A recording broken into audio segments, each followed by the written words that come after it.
From Dog Health News, I'm Roberta Chadis, and today we're very honored to have Joan Lovely and her beautiful dog, Maddie, to talk about dog health and what that means to her and her whole family.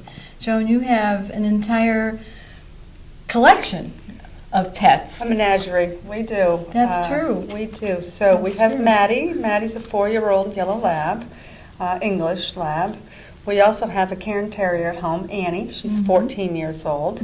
She would have came today, but she was napping, as 14-year-old dogs do.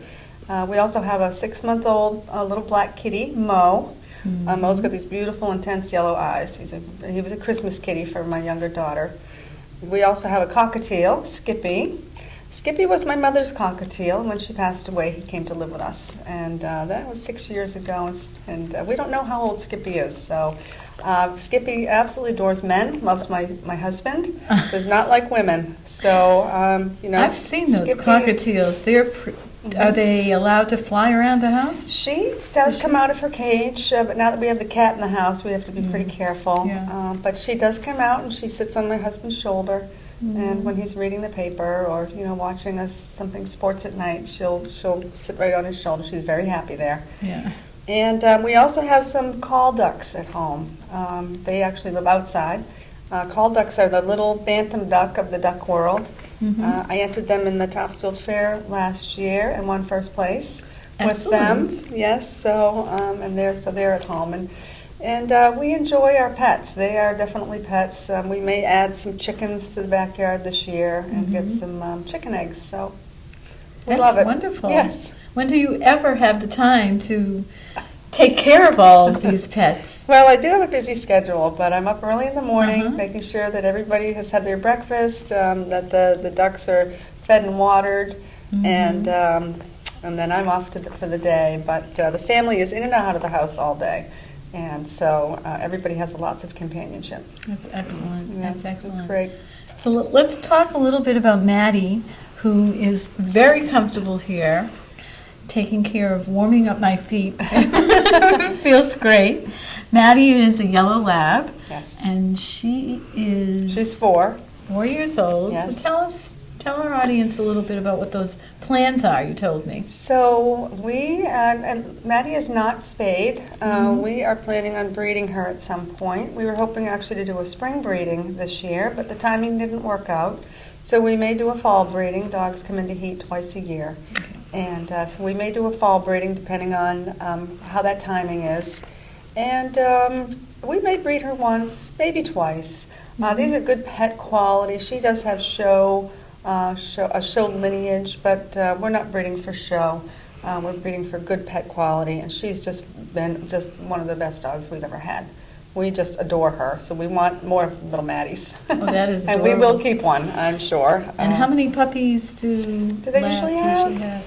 They have anywhere from 7 or 8 up to 10. My husband and I bred golden retrievers, 25 years ago, and our golden, her first litter had 16 puppies. Oh my 16. Goodness! Yes. Can you imagine 16 golden retriever puppies to love?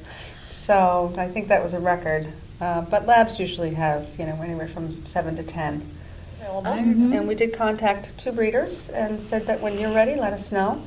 She has to have some testing to make sure that her hips and eyes are clear, that what they call clear, which means that she's healthy. And no dysplasia, no problems with her eyes. So that's required of a breeding. And then 62 days, I think, is the gestation, and we'll see what happens. So that's great. We'll see if we do this in the fall or maybe next spring. All right. Well, keep me posted. I will. Keep Dog Health News posted. We will. Have little pictures of everything. One of the good things about owning a dog is walking. Because she's a big breed, she needs to be walked every single day. We actually live pretty close to the Salem woods, so I live down in South Salem. and it's walking distance to that trail. If you haven't been out there, you have to get out there. It's a beautiful walk. It's about 3 miles. It's not too rugged terrain. It's a good trail, but there is some ups, and some hills up and down. And but she loves it. She gets walked daily. She needs a daily walk. My daughter Jenna will go, and my husband Stephen. I'm not in the daily walk right now, just because of my schedule. But she goes, and our 14-year-old Cairn Terrier Annie insists on going. As much as she sleeps during the day, when she sees the leash come out, she wants to go. And she will howl at the door if she gets left behind. And she keeps up. And I think that's what keeps her young and keeps her a little peppy. So definitely. It's great. One of the things that we do when we do go out in the woods, because you're going to run into ticks, and we do a front line with them so that they have protection. We also spray up. Because we've come home with ticks before, and Lyme disease is very, very serious. It's not as prevalent here in Salem, but it's very prevalent up in Topsfield. Yes. A lot of residents up in Topsfield. A lot more bugs in Topsfield for some reason. It's much woodsier up there. There's more deer, and so Lyme disease is very important, and it can make people very, very sick. Lyme. It's actually worse for people than it is for dogs. This is what I've read. So if your dog does come down with Lyme disease, be patient with it and let it go its course. Right. Because your dog more than likely will recover from it. But for people, it's more dangerous. It's much more serious. Yeah. It's much more serious. You can have anywhere from a mild infection to a very, very severe. Exactly. Debilitating. Yeah. So we make sure that we're all protected. The pets and the people. Have you ever had to remove them? We have. As a matter of fact, there was a tick that we removed from her over the weekend. It actually got into her ear. And also last week I found a tick on her. So they're early this year. And then this ties into some things that you're doing for the community and the state. Yes. Related to health. So let's talk a little bit about that. So I actually brought some legislation that I've co-sponsored with some of my fellow senators, and I just wanted to let your audience know about. So this first act, it's an act ensuring the safety of people with pets in disasters, and it's sponsored by Senator Karen Spilka. She's from the Hopkinton area. And this was patterned after Hurricane Katrina.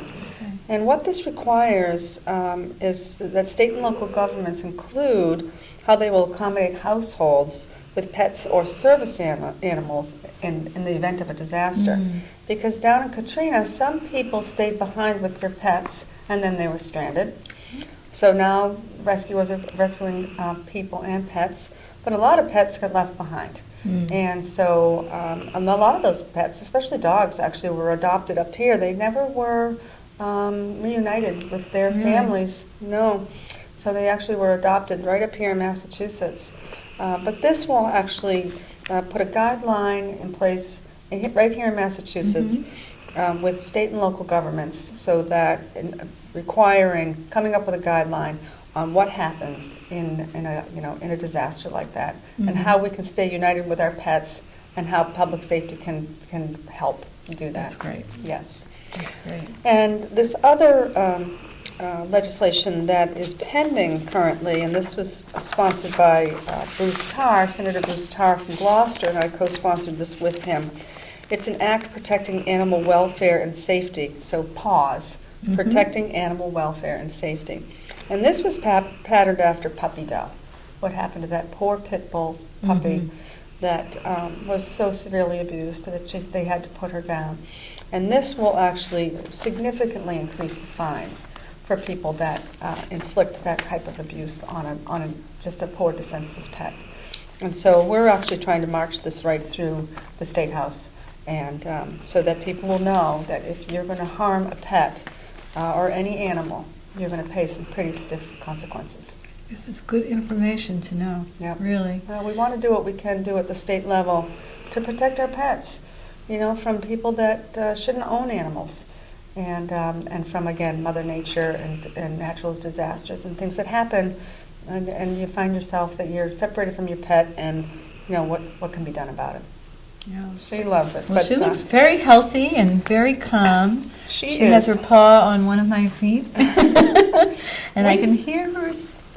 I don't know. Is she asleep? What do you think? I think she's sleeping. I think she's snoring. Yes. She does snore a little bit. She's just an easygoing yellow lab. She's wonderful. We also Great. feed her really a high pet quality dog food. It's actually salmon based. It's a kibble. And has no corn or wheat fillers in it. And we actually have seen a huge difference in her coat and in her shedding. She's very soft. Yeah, she's got a beautiful coat. It's cut way down on her shedding.